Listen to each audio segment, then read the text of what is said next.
Kumusta mga kapatid? Sumainyo nawa ang kapayapaan ni Jesus, maligayang pagdating sa aming channel ng panalangin at pananampalataya. Bago tayo magsimula, hinihiling ko na i-like at i-subscribe mo ang channel para mas maabot ng salita ng Diyos ang mga puso. At sabihin sa akin sa mga komento, kung sa palagay mo ay tinatawag ka ng Diyos sa isang misyon ngayon, sumulat ng may pananampalataya. Panginoon, dinggin mo ang aming panalangin. Ngayon, ihanda ang inyong mga puso. Dahil ito na ang pagkakataon para makipag-usap sa Panginoon, magpasalamat, magtiwala at humingi ng tulong sa Kanya. Sa nagsisising puso at mga kaluluwang bumaling sa Panginoon, sinisimulan namin ang gabi-gabing panalangin ng proteksyon para sa iyong mga anak, na humihingi sa kapangyarihan ng banal na Trinidad at pamamagitan ng Birheng Maria, na gumagabay sa amin sa landas na ito ng pagsusumamo at pagtitiwala. Unang pagbasa, Roma Kabanata 15, versikulo 14 hanggang 21. Pagbasa mula sa liham ni San Pablo sa mga Romano. Mga kapatid, kumbinsido ako na kayo ay puno ng kabutihan at kaalaman, sapat na upang turuan ang isa't isa. Ngunit sumulat ako sa iyo ng buong katapangan na para bang nagpapaalala sa iyo dahil sa biyayang ibinigay sa akin ng Diyos. Sa pamamagitan ng biyayang ito, ako ay hinirang na ministro ni Kristo Jesus sa mga hentil, isang ministro ng Espiritu ng Diyos, upang ang mga hentil ay maging isang katanggap-tanggap na handog na pinabanal ng Espiritu Santo. Kaya nga, ipinagmamalaki ko si Kristo Jesus sa aking paglilingkod sa Diyos. Hindi ko ipagpapalagay na magsalita ng anuman maliban sa ginawa ni Kristo sa akin sa pagakay sa mga hentil sa pagsunod sa pananampalataya, sa pamamagitan ng salita at gawa, sa pamamagitan ng mga tanda at kababalaghan, sa pamamagitan ng kapangyarihan ng Espiritu Santo. Kaya't ipinangaral ko ang Ebanghelyo ni Kristo mula sa Jerusalem hanggang sa Ilirico, kung saan hindi pa pinangalanan si Kristo, upang hindi ako magtayo sa pundasyon ng ibang tao. Sa paggawa nito, sumasang-ayon ako sa nasusulat. Makikita ng mga hindi iniharap. Makakaunawa ang mga hindi iniharap ang salita ng Panginoon. Salamat sa Diyos. Salmo Responsorio. Ipinakilala ng Panginoon ang kanyang pagliligtas sa harap ng mga bansa. Ipinakilala ng Panginoon ang kanyang pagliligtas sa harap ng mga bansa. Umawit sa Panginoon ng bagong awit, sapagkat gumawa siya ng mga kamanghamanghang bagay. Ang kanyang kanang kamay at ang kanyang banal na bisig ay gumawa ng kaligtasan para sa kanya. Biyong, ipinakilala ng Panginoon ang kanyang pagliligtas at ang kanyang katuwiran sa mga bansa. Naalala niya ang kanyang katapatan sa sambahayan ni Israel. Nakita ng lahat ng dulo ng mundo ang pagliligtas ng Diyos. Sumigaw sa kagalakan sa Panginoon buong lupa. Sumambulat sa kanta sa pagkanta. Kasunod ng Lucas, Kabanata 16, mga bersikulo 2 hanggang 8, Aleluya, Aleluya, Aleluya. Ang pag-ibig ng Diyos ay ganap sa bawat tao na tapat, na tumutupad sa kanyang salita. Pagpapahayag ng Ebanghelyo ni Jesucristo ayon kay Lucas. Luwalhati sa iyo, Panginoon.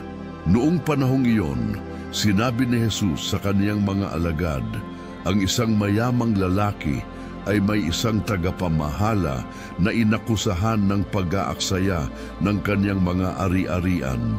Ipinatawag niya ito at sinabi sa kanya, ano itong naririnig ko tungkol sa iyo?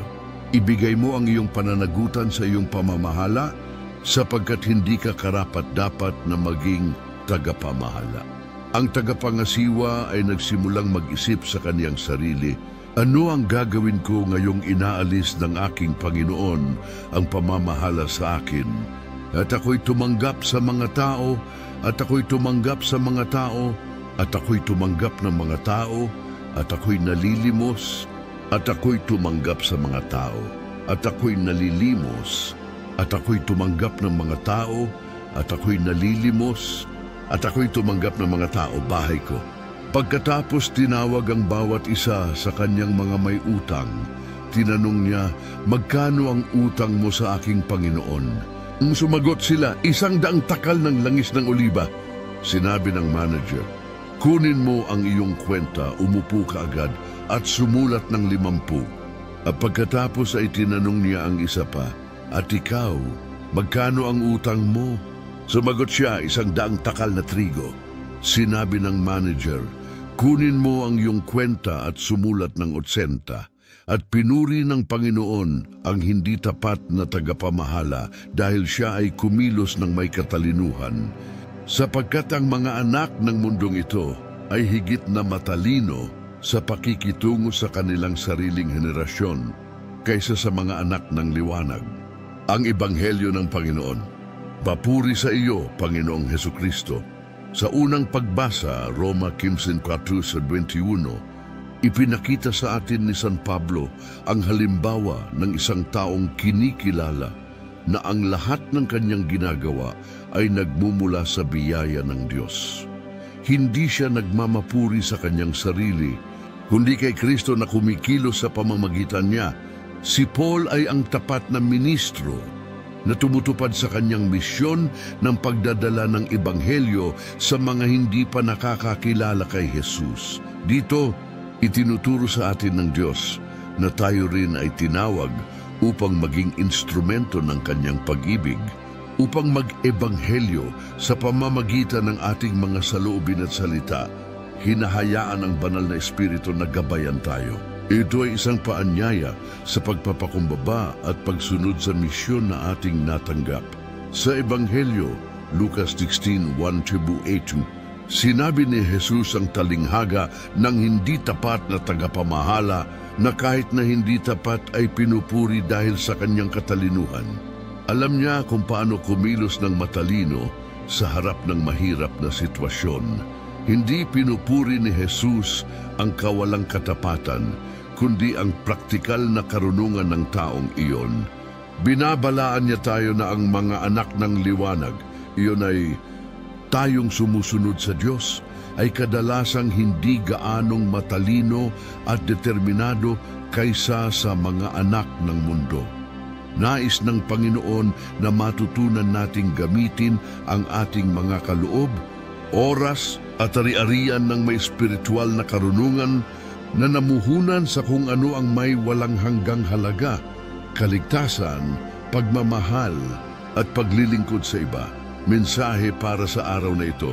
Tinatawag tayo ng Diyos na maglingkod ng may katapatan at espiritual na katalinuhan. Naway maging maingat tayo sa ating mga desisyon, responsable sa kung ano ang kanyang ipinagkatiwala sa atin, at matapang na dalhin ang kanyang salita sa iba. Hindi sapat ang maniwala, kailangang ipamuhay ang pananampalataya ng may karunungan, layunin at pagmamahal. Panginoong Diyos, sa simula ng panalangin ito, pumupunta ako upang ilagay ang aking sarili sa harap ng iyong banal na presensya. Kinikilala na ang lahat ng mayroon ako at lahat ng bagay na ako ay nagmumula sa iyo. Nilikha mo ako ng may pagmamahal, pinili mo ako ng may layunin, at pinagkatiwalaan mo ako ng mga regalo at responsibilidad na madalas ay hindi ko lubos na nauunawaan. Turuan mo ako, Panginoon, na kilalanin ang kadakilaan ng misyon na inilagay mo sa aking mga kamay at tumugon ng may katapatan at pasasalamat.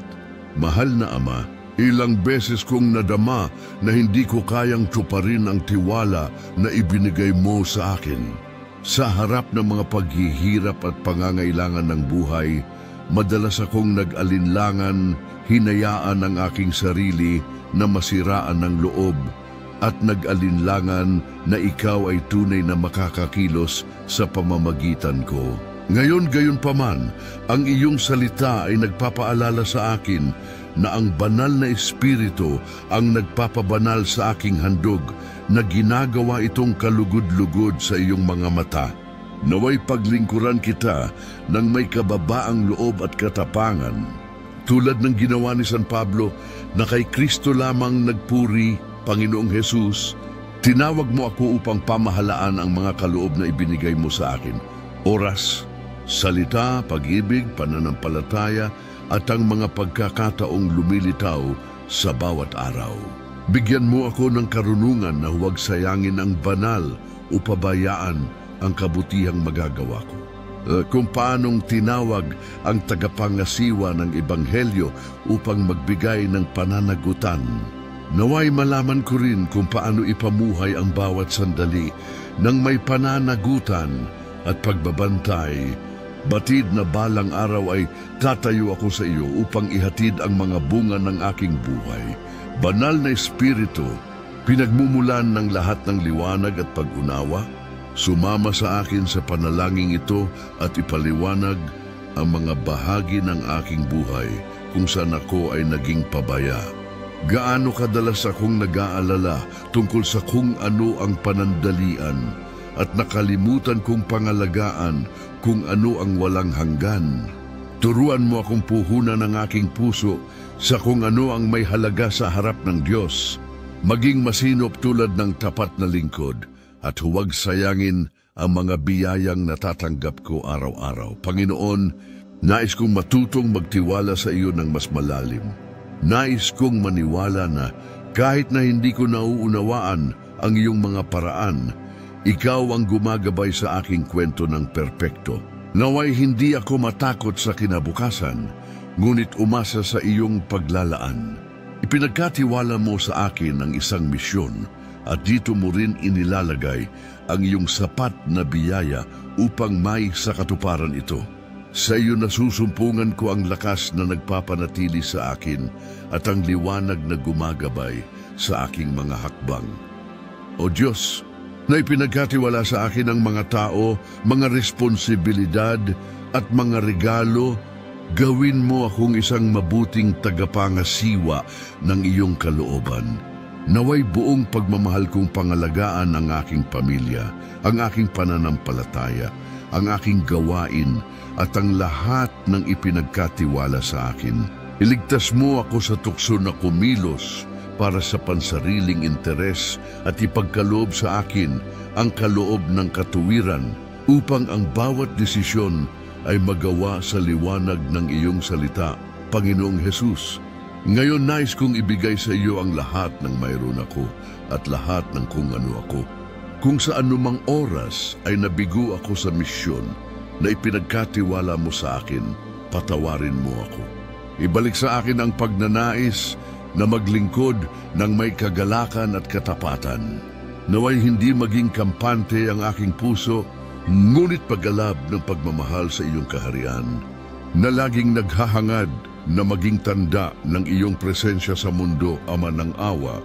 Bigyan mo ako ng biyaya na maunawaan na ang bawat maliit na aksyon ay maaring maging isang gawa ng pag-ibig para sa iyo. Naway makita ko ang iyong titig sa bawat kapatid at naway ako sa paglilingkod sa iba ay maglingkod din sa iyo.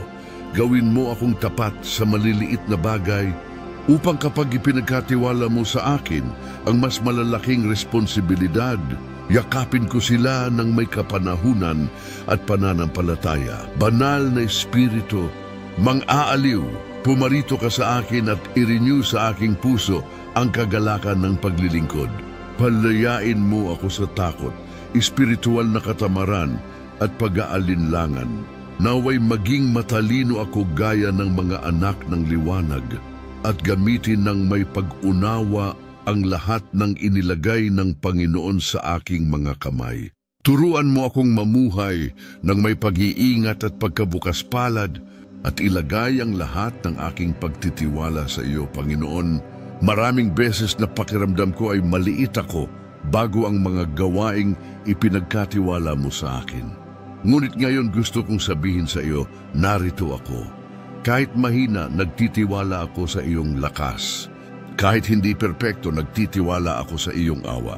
Nais kong mabuhay sa bawat araw bilang isang buhay at nakalulugod na alay sa iyo, batid na walang-walang kabuluhan kapag ginawa dahil sa pag-ibig. O Kristo, Guro at Panginoon, tulungan mo akong maunawaan na ang tunay na karunungan ay nakasalalay sa paghahanap ng iyong kalooban sa lahat ng bagay. Naway hindi ako mawala sa aking sarili sa mga kaguluhan ng mundong ito, ngunit panatilihin ang aking puso na nakatutok sa iyo. Ikaw ang pinakamahalagang kayamanan at lahat ng bagay na ipinagkatiwala mo sa akin ay may kahulugan lamang kapag namuhay sa pakikipag-isa sa iyo, Amang walang hanggan. Bigyan mo ako ng katahimikan sa mga pagsubok at katatagan sa mga tukso. Naway malaman ko kung paano manatiling tapat kahit walang nakakakita, dahil alam kong pinagninilayan mo ang kaibuturan ng aking puso. Turuan mo akong maging makatarungan, matuwid at totoo, upang ang iyong pangalan ay maluwalhati sa aking buhay. Panginoon, kung anumang oras ay nasayang ko ang mga kaloob na ibinigay mo sa akin, humihingi ako sa iyong kapatawaran. Ibalik sa akin ang kamalayan sa kung ano ang sagrado. Gusto kong mamuhay nang may katiyakan na ang inilagay mo sa ilalim ng aking pangangalaga, ang aking pananampalataya, ang aking pamilya, ang aking gawain ay isang mahalagang pamana ng iyong pag-ibig. Huwag mo akong pahintulutan na tratuhin ito ng may kawalang ingat o kawalang interes. Banal na Espiritu, halika, turuan mo akong makilala kung ano ang mahalaga at kung ano ang labis. Naway hanapin ko muna ang kaharian ng Diyos, at lahat ng iba pang bagay ay idaragdag sa akin ayon sa iyong kalooban. Naway ang aking pagtitiwala ay matibay na nakaangkla sa iyo, at hindi sa yamang tao, para alam ko na ikaw ang nagpapanatili ng lahat. Panginoon, ngayon nais kong i-renew ang aking buong pagsuko sa iyo.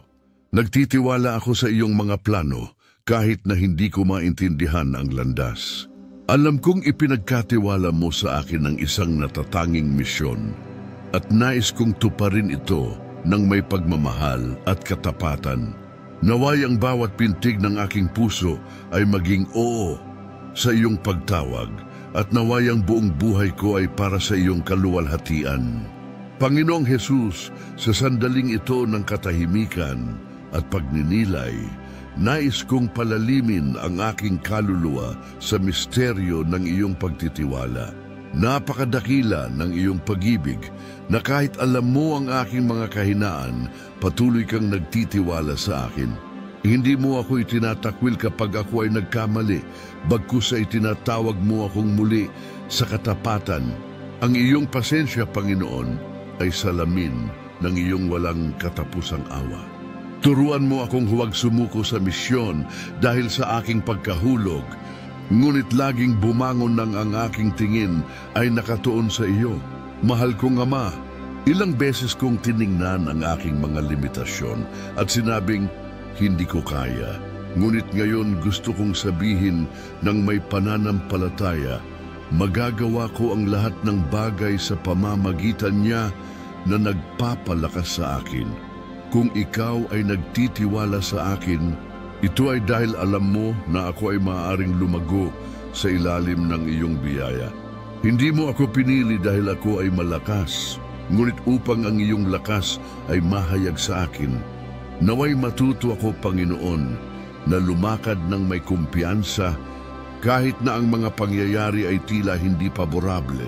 Banal na Espiritu ng Diyos, ikaw na humihinga ng buhay sa lahat ng napapagod, halika at siklabin muli ang ningas ng pag-asa sa aking puso.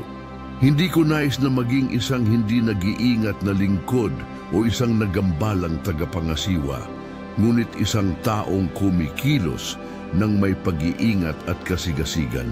Bigyan mo ako ng kaliwanagan upang maunawaan kung saan ako nag-aksaya ng mga regalo at lakas ng loob na itama ang aking landas ng may pagpapakumbaba at pagpapasya, Panginoon.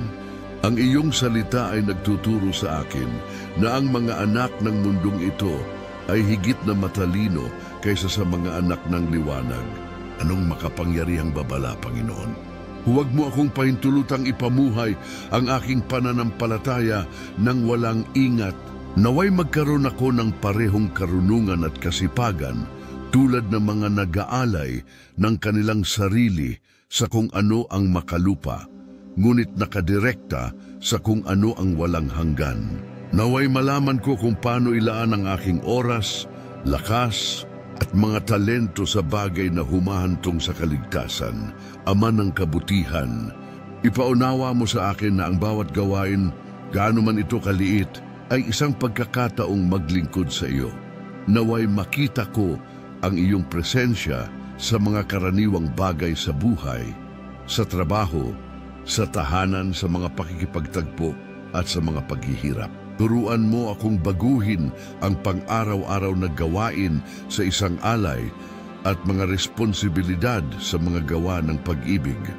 Panginoong Hesus, ngayon nais kong ilagay sa iyong mga kamay ang lahat ng bumabagabag sa akin. Minsan ang bigat ng misyon ay tila napakabigat at ang takot ay nagpaparalisa sa akin.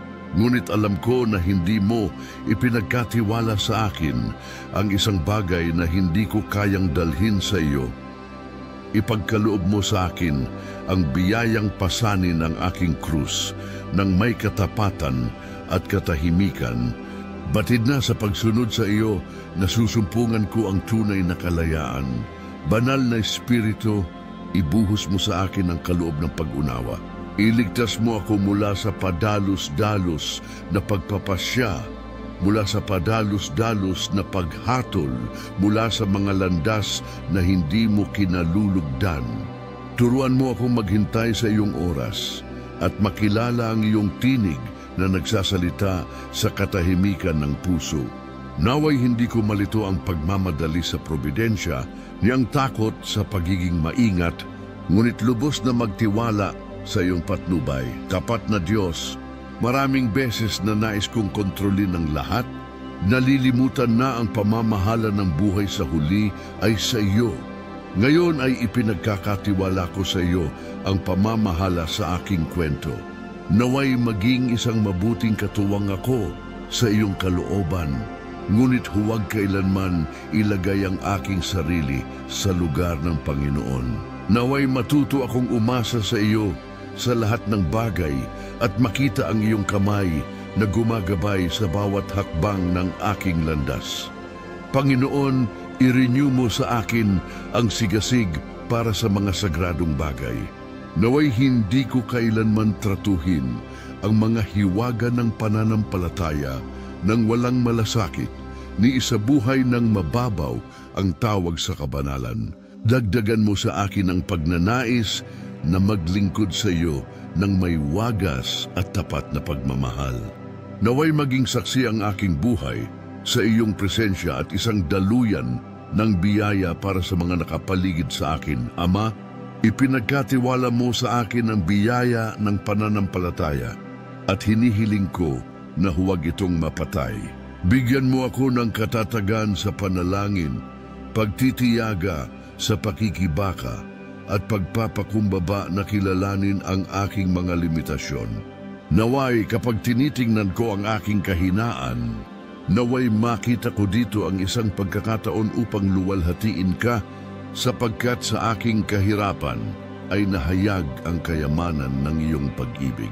Panginoong Hesus, kapag sinubukan akong dalawin ng panghihina ng loob, ipaalala sa akin ang iyong pagtitiwala. Kapag gusto ko ng sumuko, alalahanin mo na ipinagkatiwala mo sa akin ang isang tungkulin na hindi kayang gampanan ng iba. Bigyan mo ako ng panloob na lakas upang magpatuloy kahit na walang palakpakan, kahit na walang pagkilala. Dahil lamang sa sigurado akong natutupad ko ang nais ng Panginoon Banal na Espiritu, huminga ka sa aking isipan at baguhin ang aking paraan ng pag-iisip. Ligtas mo ako mula sa mga paghahambing, inggit at pagnanais na kontrolin ang mga resulta. Ituro sa akin na ang tunay na karunungan ay binubuo ng paglilingkod ng may pagmamahal at pag-iwan ng bunga sa mga kamay ng Diyos. Naway matuto akong gumawa ng masigasig at magpahinga sa iyong pag-aalaga. Panginoon, ikaw na nakakaalam sa kaibuturan ng aking puso, tulungan mo akong magamit ng mabuti ang lahat ng ipinagkatiwala sa akin. Naway hindi ako mag-aksaya ng mga salita, oras o pagkakataong gumawa ng mabuti. Gusto kong mamuhay araw-araw na may kamalayan na ang lahat ng mayroon ako ay isang regalo at ang bawat regalo ay isang responsibilidad. Gawin mo akong tapat sa maliliit na bagay, Panginoon, upang luwalhatiin kita sa malalaking bagay. Mahal na Ama, bigyan mo ako ng kaloob ng pagtitiyaga at pagtitiyaga. Turuan mo akong huwag panghinaan ng loob sa mga hadlang, ngunit makita sa kanila ang pagkakataong lumago sa pananampalataya. Naway ang krus na ipinagkatiwala mo sa akin ay hindi maging dahilan ng panaghoy, kundi para sa pagpapabanal. Sa bawat luha, bigyan mo ako ng katiyakan na ang Panginoon ay kasama ko, inaalalayan ako ng iyong makapangyarihang kamay. Panginoong Jesus, nais kong tapusin ang bahaging ito ng panalangin sa pamamagitan ng muling pagpapatibay sa aking buong pagsuko sa iyo. Naniniwala ako, Panginoon, na pinagkakatiwalaan mo ako hindi dahil ako ay karapat-dapat, ngunit dahil mahal mo ako. Naway hindi ko kailanman ipagkanulo ang tiwala na iyon, ngunit mabuhay sa bawat araw na naghahangad na maging salamin ng iyong pag-ibig. Naway ang lahat ng nasa akin, isip, salita at kilos, ay magbunyag na ako ay iyong tapat na lingkod. Panginoon, sa bagong sandali ng panalangin na ito, nais kong linawin ng mas malalim ang misteryo ng iyong pagtitiwala. Alam ko na kahit na alam ang aking kahinaan, patuloy mo akong tinatawag at pinapadala. Ang iyong katapatan ay hindi nakasalalay sa aking mga merito, ngunit sa iyong walang hanggang pag-ibig. Turuan mo ako, Panginoon, na tumugon ng may pagkabukas palad, nang walang takot, nang walang pag-aalinlangan. Isuko sa iyo ang lahat ng kung ano ako at ang lahat ng pag-aari ko, Ama ng awa. Kapag tinitingnan ko ang kasaysayan ng kaligtasan, nakikita ko na lagi kang pumili ng mga simpleng instrumento upang maisagawa ang mga dakilang gawa. Tinawag mo ang mga mangingisda, mga pastol, mga nagsisisi na makasalanan, at sa kanila ay ipinakita mo ang iyong kaluwalhatian.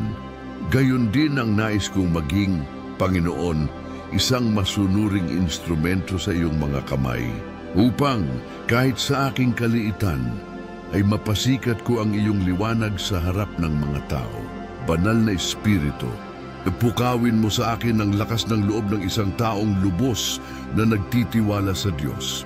Naway hindi ako madaig ng takot o maging kampante sa harap ng mga hamon. Naway malaman ko kung paano makipagsapalaran para sa pag-ibig sa Ebanghelyo nang hindi natatakot sa hindi nalalaman. Panginoong Jesus, gawin mo akong matapang sa pananampalataya, maingat sa mga desisyon at matiyaga sa pag-asa. Panginoong Jesus, ilang beses kong hinayaan ang aking sarili na masiraan ng loob dahil sa kawalan ng pasasalamat o hindi pagkakaunawaan. Ngunit ngayon, naiintindihan ko na ang mga naglilingkod dahil sa pag-ibig ay hindi naghahanap ng mga gantimpala ng tao. Gusto kong matutong maglingkod ng tahimik, magtrabaho kahit walang nakamasid, at magtiwala na iyong itinatala ang bawat kilos na ginawa ng may pagmamahal. Turuan mo akong mamuhay na nakatago sa iyo. Alam na sapat na ang iyong titig. Tapat na Diyos, i-renew sa akin ang katiyakan na walang maliit kung ito ay ginawa dahil sa pag-ibig. Kahit na ang pinakamaliit na gawa ng kabaitan, ang pinakamaikling panalangin, ang pinakasimpleng kilos ng pagkakawang gawa, lahat ay nagiging dakila sa iyong mga mata kapag ito ay nagmumula sa isang tapat na puso. Naway matutuhan kong makita ang halaga ng maliliit na pang-araw-araw na katapatan kung saan ang kabanalan ay huwadama. Ipinagkatiwala mo sa akin ang mahahalagang tao na dapat pangalagaan. Aking pamilya, aking mga kaibigan, aking komunidad. Bigyan mo ako ng karunungan upang mahalin sila tulad ng pagmamahal mo, nang walang pagkamakasarili, walang pagmamadali, walang pagwawalang bahala.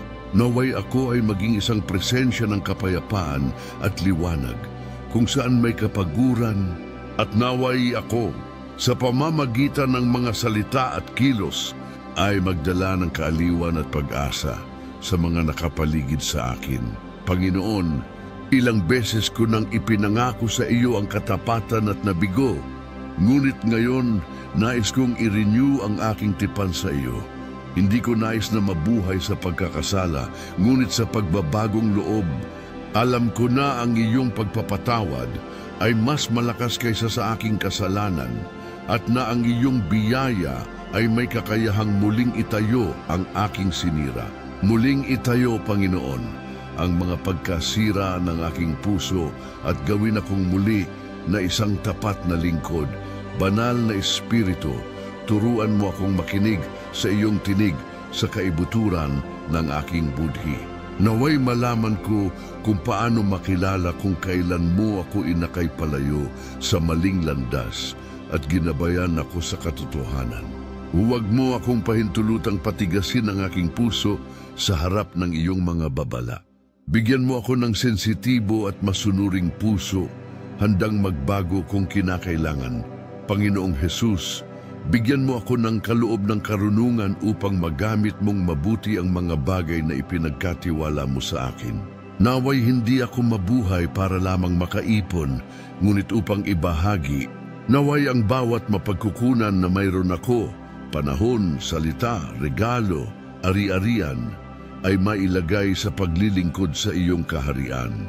Tulungan akong maunawaan na ang tunay na kayamanan ay nakasalalay sa paglilingkod ng may pagmamahal at hindi pag-iimbot. Amang walang hanggan, kapag dumarating ang mga pagsubok, tulungan mo akong huwag pagdudahan ang iyong pagtitiwala.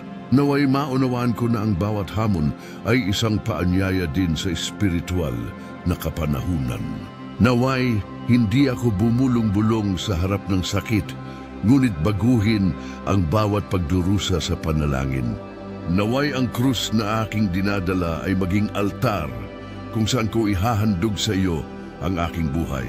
Panginoon, hinihiling ko rin sa iyo ang biyaya ng katapatan sa mga simpleng bagay. Naway maging palagi akong manalangin, matiyaga sa kahirapan, maingat sa salita at mapagkawanggawa sa mga gawa. Naway ang aking buhay sa katahimikan ng pang-araw-araw na buhay ay maging isang himno ng papuri, at ang aking pag-iral ay maging isang buhay na pangangaral ng Ebanghelyo. Banal na Espiritu, i-renew ang aking isip at dalisayin ang aking mga intensyon. Naway hindi ako maglingkod ng walang kabuluhan o dahil sa takot, kundi dahil sa pag-ibig. Turuan mo akong kumilos dahil sa pagnanais na palugdan ng Diyos at hindi ang mga tao. Naway ang bawat desisyon, bawat pagpili, bawat pagsisikap ay para sa higit na kaluwalhatian ng Panginoon Ama ng kabutihan. Palakasin mo ang aking pananampalataya upang hindi ako mawalan ng loob kapag ang mga bunga ay mabagal na lumitaw. Alam ko na ang iyong gawain ay hindi nasusukat sa panahon ng tao, ngunit sa pag-ibig kung saan ito ginagawa.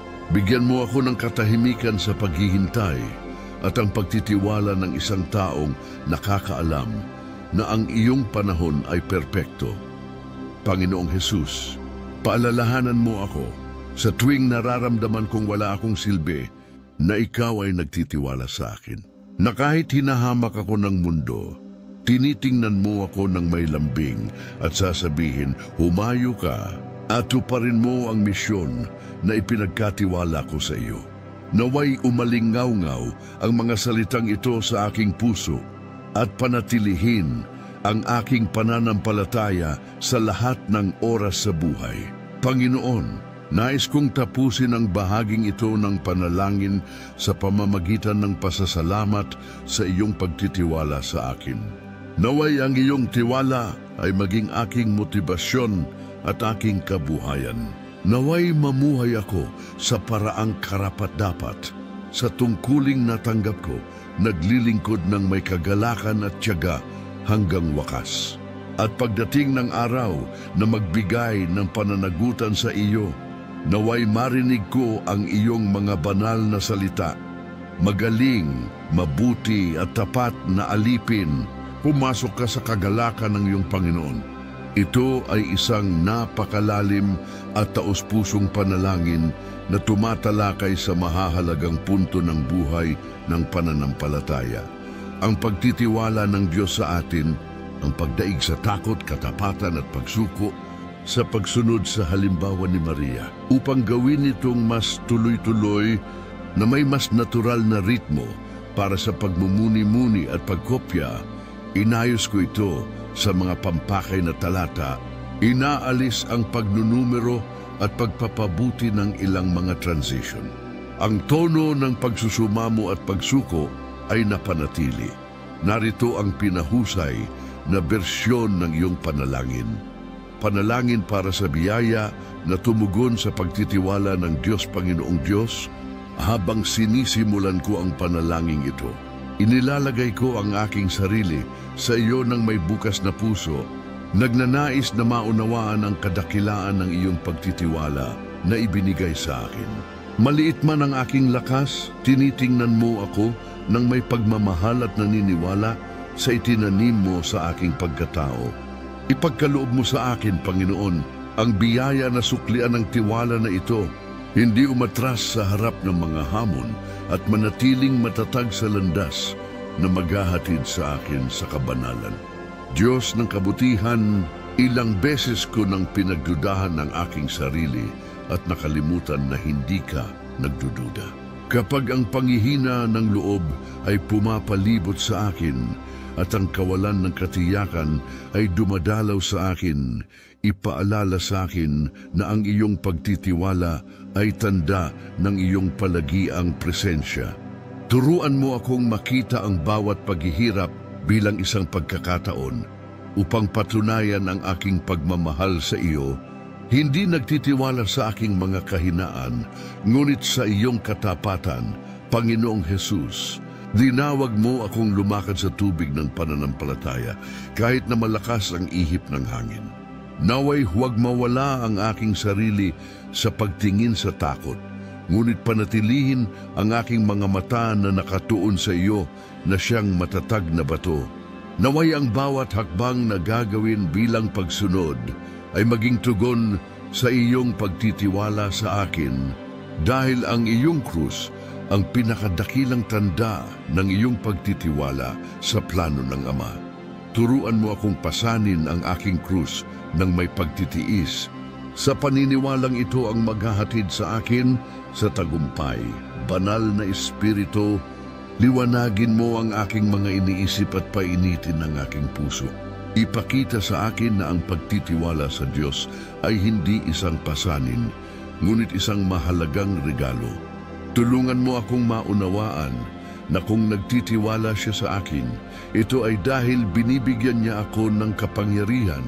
Ibuhos mo sa akin ang lakas ng loob na kailangan para magawa ang hinihiling ng Panginoon sa akin ngayon, at ang karunungan na huwag talikuran ang mga responsibilidad na ipinagkatiwala mo sa akin. Naway gampanan ko ang bawat misyon ng may pagpapakumbaba, na kinikilala na ako ay instrumento lamang ng iyong biyaya. Ibahin ang aking takot sa buhay na pananampalataya at ang aking kahinaan sa panloob na lakas. Mahal na Ama, nais kong matutong magtiwala gaya ng pagtitiwala ni Maria. Kahit na hindi nauunawaan ang lahat ng iyong mga disenyo, naniwala siya at sa makatuwid ay nakita niya ang imposibleng mangyari. Bigyan mo ako ng simple at matatag na pananampalataya ng mahal na Birhen upang masabi ko rin, Narito ang lingkod ng Panginoon. Mangyari nawa sa akin ang ayon sa iyong salita. Panginoon, nire-renew ko ang aking pagsuko. Hindi ko na gustong mag-alinlangan. Gusto kong mabuhay sa bawat sandali na alam kong nasa kamay ako ng isa na umalalay at gumagabay sa lahat ng bagay. Ang iyong pagtitiwala ay nagpapalakas sa akin at nagbibigay sa akin ng bagong pag-asa. Kung pinagkakatiwalaan mo ako, ito ay dahil alam mo na may higit pa sa akin kaysa sa nakikita ko mismo. Tulungan mo akong matuklasan ng potensyal na inilagay mo sa aking puso at gamitin ito para sa kabutihan, para sa ebanghelisasyon at para sa kaluwalhatian ng iyong pangalan. Amang walang hanggan, pinupuri kita sa iyong paniniwala sa akin kahit na ako ay nabigo. Ang iyong pagtitiwala ay tumatawag sa akin sa pagbabagong loob at pagtitiyaga. Naway hindi ko kailanman nabusuhin ang awa na ito, ngunit naway magsikap ako sa bawat araw na mamuhay ayon sa iyong pag-ibig. Sa gitna ng mga kapighatian, ipaalala sa akin na ang tiwala mo ay aking kalasag. Kahit na sinubukan akong isuko ng kalaban, matatag akong naninindigan sa katiyakan na ikaw ang tumawag sa akin at magbibigay ng kapangyarihan sa akin hanggang sa wakas. Diyos ng pag-ibig, naway panatiliin ako ng iyong malambing na tingin ngayon. Kapag iniisip kong hindi ako karapat-dapat sa iyong pagtitiwala, ipaalala sa akin na hindi ito nakasalalay sa aking pagiging perpekto, ngunit sa iyong walang katapusang awa. Banal na Espiritu, banal na hininga, ipagkaloob mo sa akin ang katahimikan ng isang nakakaalam na sila ay nasa ilalim ng mapagbantay na mata ng Ama. Naway hindi ko malilimutan, pinagkakatiwalaan ako ng Diyos dahil nilikha niya ako mula sa pag-ibig at tinawag niya akong suklian ang pag-ibig na iyon ng may katapatan. Palakasin ang aking kalooban, dalisain ang aking mga intensyon, at i-renew ang aking espiritu. Naway, hindi ako sumuko sa pakikipaglaban para sa kabutihan, kahit na tila walang magbabago. Ang iyong tiwala ang nagtulak sa akin na magpatuloy. Banal na Ama, tanggapin mo ang panalangin ito bilang tanda ng aking pagsuko. Nais kong mamuhay ngayon nang may pananampalataya, tapang at pagmamahal. Batid na ang iyong pagtitiwala ay ang pinakadakilang regalong matatanggap ko. Naway masalamin sa bawat kilos ko ang pagtitiwala na ibinibigay ko sa iyo. Amen.